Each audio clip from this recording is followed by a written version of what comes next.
Hello, and welcome to this week's reflections on the Revelation to John. This should be, well, at least I'm posting it on Maundy, Thursday. So happy Holy Week, and hopefully you're going to have a blessed Easter, and encourage you to attend Monday, Thursday services, Good Friday services, Easter Sunday services. If you can't go in person somewhere, I invite you to join us online here. We have 7 p.m. Thursday and 7 p.m. Friday, 10 a.m. Sunday. If you have not yet done so, I encourage you to click the subscribe button that you see below this video. And also, if you would, click that thumbs up icon below the video, and that will give us an opportunity to reach more people. As I've said before, I don't know how that formula works, but I'm told that it does, so I appreciate your helping us out in that.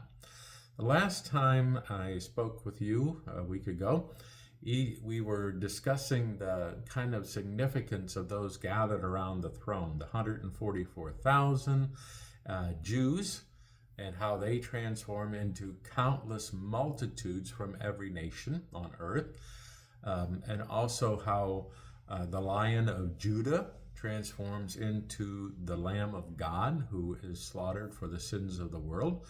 And as the groups gather around the throne of God, they are holding palm branches, and the multitudes of folks from every nation are wearing white robes.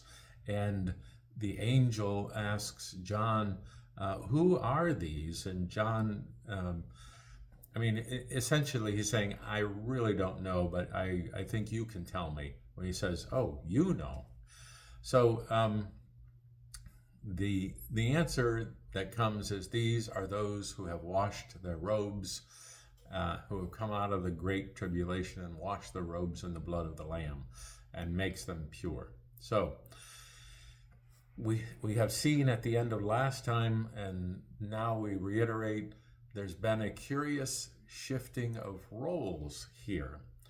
We would have expected John to ask the question and the elder to give the answer, just as Jesus' revelation to his disciples in Mark 13 was prompted by a question from his disciples. But a striking feature here is, in Revelation, is that John never asks the question in the entire book. In chapter 5, it was not John, but a mighty angel who asked the question, who is worthy to break the seals and open the scroll? And at that point, John wept, because no one was found to be worthy. An elder announced the answer to the angel's question. Here, the elder both asks and answers the crucial question, while John is a passive observer who then writes it down. He basically says, I don't know the answer. I'm listening for you to tell me. So the same principle was at work in John's gospel, when Jesus told his disciples, in that day you will no longer ask me anything. That's John 16:23. And the disciples said, now we can see that you know all things, and that you do not even need to have anyone ask you questions. This makes us believe that you come from God. John 16:30.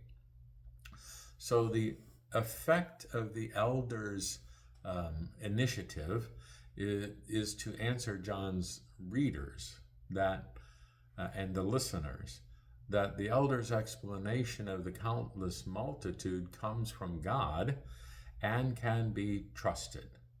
It's not just the elder saying, oh, here's what I think. No, it's the elder saying, here's what God says. The explanation includes both the prehistory of the group that John sees and a glimpse of what is in store for them. So it's a looking back to look forward kind of prophecy, if you will. The prehistory is familiar to John from chapter 6, verses 9 through 11, where the souls of those who have been slain because of the word of God and their testimony that they had maintained. So they were told to just wait a little longer. until their full number, those myriads of myriads who have gathered from all nations all around the world. That would be the full number, not the 144,000, but the full number, until that was complete. So these souls have come out of the Great Tribulation by martyrdom.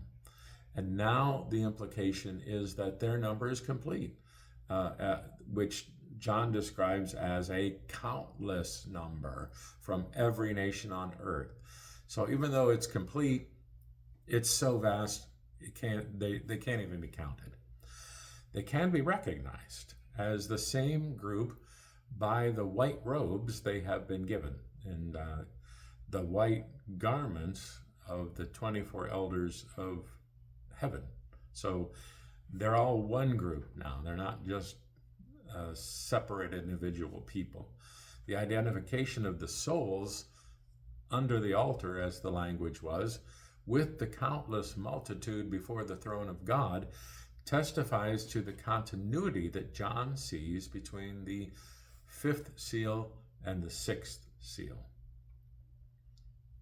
In the real world, that is, in our world, blood leaves unsightly stains on white clothing. Yet in the world of the Revelation to John, Jesus' blood washes away all other stains and makes the clothing pure, purer version of even white. Have you ever gone to the store to buy paint and you look for white and you find out there's like 20 different versions of white? Well, this is the whitest of the white, if you will. So it's important to notice that these martyrs are not cleansed by the shedding of their own blood. Rather, like all Christian believers, by the blood of Christ are we cleansed. Excuse me. So martyrdom in and of itself does not carry with it any merit. Yet John wants to make very clear to the congregations in Asia Minor that martyrdom is likely to be the price of any serious, active commitment to Jesus Christ. It means more than just words. Just saying, yes, I'm a believer, is not what John is talking about here. It is the actions of a committed follower of Jesus Christ that will identify those who are truly committed followers. So if this is so, it is important to assure the churches of the vindication of those who are or will be martyred for their faith, for their action, for their activity as a Christ follower. The elder's explanation continues and says that the martyr's vindication, as he points out, consists partly of what John has just seen, that they are before the throne of God and serve him day and night in his temple, and partly of what he has not yet seen, according to verses 15 through 17. So the conclusion to the sixth seal provides a glimpse to the final blessings for God's people. God will spread his tent over them, as it says in verse 15. They will never be hungry or thirsty again, and they will be protected from the scorching heat of the sun. The Lamb will be their shepherd, leading them to springs of living water, and God will wipe every tear from their eyes. This language is consistent in Revelation, and it'll come up again in chapter 21, near the end of the book. So the vision of the sixth seal ends in much the same way that the book of Revelation as a whole comes to an end. It's important to remember that John does not actually see any of these final blessings, either here or in chapter 21. Rather, he is now hearing. He hears it from the heavenly being, and in this case, one of the elders, and in chapter 21, a loud voice from the throne, or the very voice of the one seated on the throne. So the hearing is part of the vision as well. The principle of vindication then is established by what John has seen in verses 9 through 12, yet the particulars are described with more certain reserve as a promise to be taken on faith. Faith is, again, things that we haven't seen, but in this case, it's the promise that John hears. Although John is far more eager than Paul to tell about his visions, they both still adhere to the common early Christian principle that we live by faith, not by sight. And that comes from 2 Corinthians 5 verse 7. And I think I also included 2 Corinthians 12 verses 1 through 6 on those resources you'll find on our website.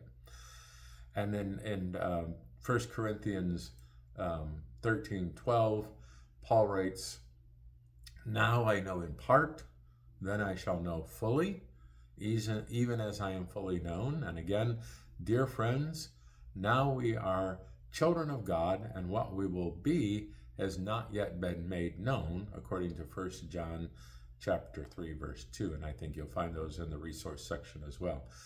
It is no accident that the breaking of the seventh seal, which is the final seal as well, will introduce a half hour of silence before the visions resume.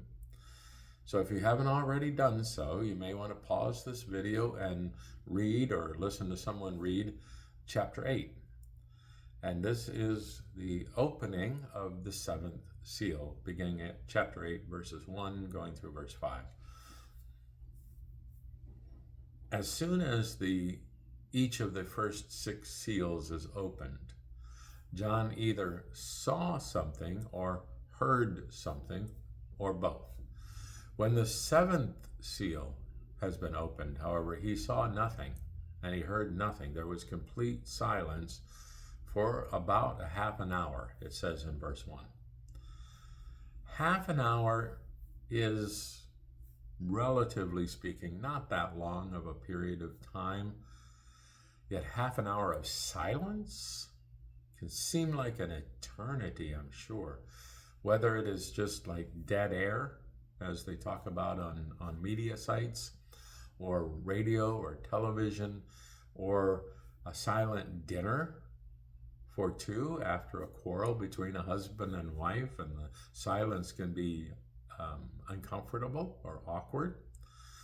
And to get some idea of the effect, imagine a church group is doing a dramatic reading of the book of Revelation, and when it comes to Revelation chapter 8 verse 1, it takes they take that literally. So all speech stops, all action stops for 30 minutes. Yeah, that was only a couple seconds. So you see what I'm saying? Can you imagine me just stop talking for 30 minutes and you just watching me sit here? The congregation, or even you, if I did that, I think would start to fidget or squirm, or you'd fast forward the video, or try to figure out what went wrong with your sound, or the thing froze or something. We're so used to filling the awkward silences with noise, or filling the awkward frozen video with trying to fix it. So, some of you would just turn it off and try to restart it. Some of you would try to fast forward to the end. What's wrong? What's going on? Well, imagine this 30 minutes of silence. From time to time in a sermon, I'll ask everyone to be silent for 30 seconds, just to make a point. And by the time I say the time is up, it seems like everybody was holding their breath and like, and then there's some people who will be coughing, and then they'll start rattling their bulletins, and you can hear they're just desperate almost to fill the silence with something. Years ago, I studied to be what's called a spiritual director. And when I work with folks, I try to introduce them to what's called centering prayer. So I will tell the person the first time we meet, I said, we're going to try centering prayer. So I just want us to sit silently in being in God's presence. And for this first time, I want the person, you, if you're doing it with me, to let me know when it becomes awkward. And almost to a person, that first time we try it, it becomes awkward within 10 to 15 seconds. And eventually, as we continue that process and do it each time we meet together, it might grow maybe even to 10, 15 or more minutes. It takes years before an individual grows that centering silent time to 30 minutes or longer. So this 30 minutes, I'm just trying to give you some idea. This 30 minutes is awkward. But in chapter 8, verse 1, this silence is total. It is said to be in heaven, verse 1, only because heaven has been the scene of all that John has just heard and seen, according to chapter 7, verses 9 through 17. If there are sounds on earth, they play no part in John's vision. He can't hear them. So what is the purpose of this long, silent pause? Is it so that the prayers of all the saints can be heard? The prayers of all the saints are not mentioned until the half hour of silence is over, verse 3. And when they are mentioned, they're not heard, rather they are offered up as incense, which means they are smelled, if you will. If, as some have suggested, the seventh seal is the end, is the silence merely an indication of some temporary secret, as if John were saying, next comes the end of all things, although I'm not going to reveal that to you just yet? Or is the silence simply a dramatic preparation for the restoration of the sound and the action? Are we waiting for something more? The fact is that the silence is broken by a great deal of noise. Peals of thunder, rumblings, an earthquake. It is just a massive amount of sound that happens at the end of that 30 minutes of silence. Blasts of the 7 trumpets argues for the sound of these alternatives. They are waiting for something more dramatic. So the silence was for dramatic effect. At the end of the half hour comes the expected reference to something John saw in verse 2, suggesting that far from being over, the 7th seal is simply the beginning of the something more that we are going to receive. What John saw is reminiscent of what he saw in the preceding chapter in the connection with the 6th seal. Then another angel, verse 3, who in some way determines their course of action, probably because he's greater than the other angels. The parallel here confirms that notion that this half hour of silence did not bring the series of the seals to an end. Rather, the 7th seal is still playing out, and it's something more than the previous 6. So the one called another angel function here as a kind of a high priest, ministering on behalf of the larger priesthood comprising of the people of God. Standing at the altar and before the altar in heaven, he offers up the incense that has something to do with the prayers of all the saints. This is the first time we've heard of the altar since John's vision of the souls under the altar. In connection with the 5th seal, chapter 6, verse 9. So from chapter 6 to chapter 8, we don't hear any more about the altar, but here it comes in again. In that chapter 6, John was allowed to hear the prayers of at least of one group of Christian believers, those who had been martyred for their testimony. So now we have the sense of smell, the scent of the incense. So John uses the word all here as he widens the application of the living as well as the dead. Just as the prayers of the martyrs triggered the judgments of the sixth seal, so the prayers of all the saints ignite, literally in the incense, the judgments of the seventh seal. So as soon as the prayers, represented by the smoke of the incense, ascends to the altar of God in heaven, this angel takes fire from the altar and he throws it down on the earth as divine judgment, according to verse 5. The angel's role abruptly changes from that of high priest or intercessor to that of adjudicator or executioner. The anguished plea of chapter 6, verse 9, "How long until you judge the inhabitants of the earth?" is still being answered, no less in the seventh seal than in the sixth seal. Prayer is the engine that's driving the plan of God toward completion.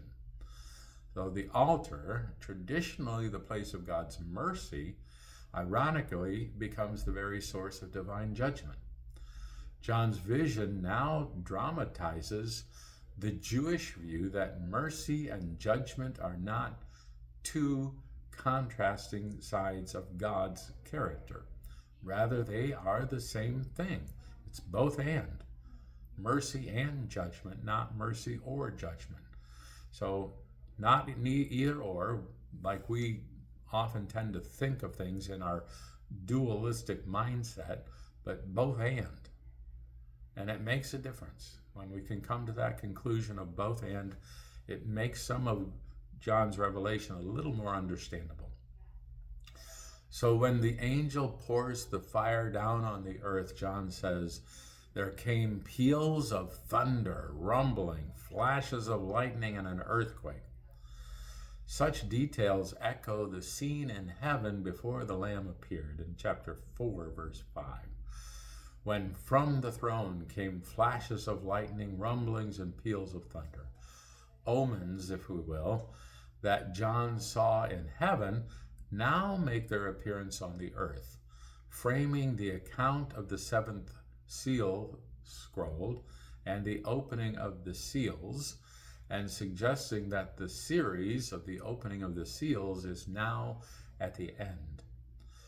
Alternatively, it is possible that these omens are intended to introduce a new sequence of 7 angels blowing their trumpets, a sequence that will end in much the same way in chapter 11, verse 19. When we get to there, we would read, "And there came flashes of lightning, rumblings, peals of thunder, and earthquakes, and a great hailstorm has been added."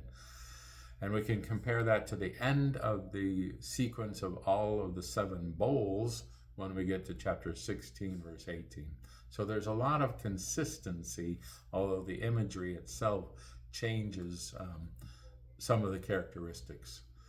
So this great storm, if you will, is under control in heaven because it comes from the very throne of God. Yet when the angel unleashes it up in the earth, it brings only turmoil and chaos.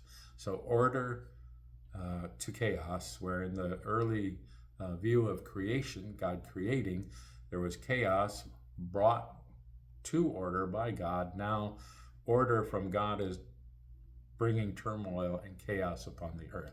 It's an interesting dichotomy. So the terrible toil of the fire from the altar and the resulting thunder, lightning, and earthquake of verse 5 are set forth sequentially over the next 4 chapters as the 7 angels introduced in verse 2 begin to blow their trumpets.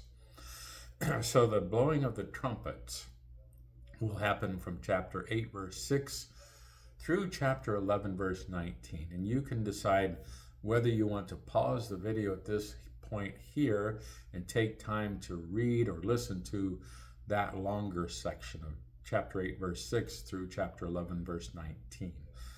And again, remember, the chapters and verses were not there originally, so these are divided up awkwardly sometimes when we're doing a Bible study, but John didn't write it that way. Those were added in later. So let me just take a couple more minutes here to open up about the 7 trumpets. On Mount Sinai, just before giving the 10 Commandments, Moses led the people out of the camp to meet with God, and they stood at the foot of the mountain. The scene from the book of Exodus, chapter 19, verses 17 through 19, fairly bristles with the details that early Christians would later associate with the coming of Jesus Christ, the resurrection, and the last judgment. The Israelites were to be ready, according to Exodus 19:11. And Jesus told his disciples to be ready for his coming, according to Matthew 24:44. Now, in no way does Jesus say, here is when I'm coming. He just says, you need to be ready when I get here.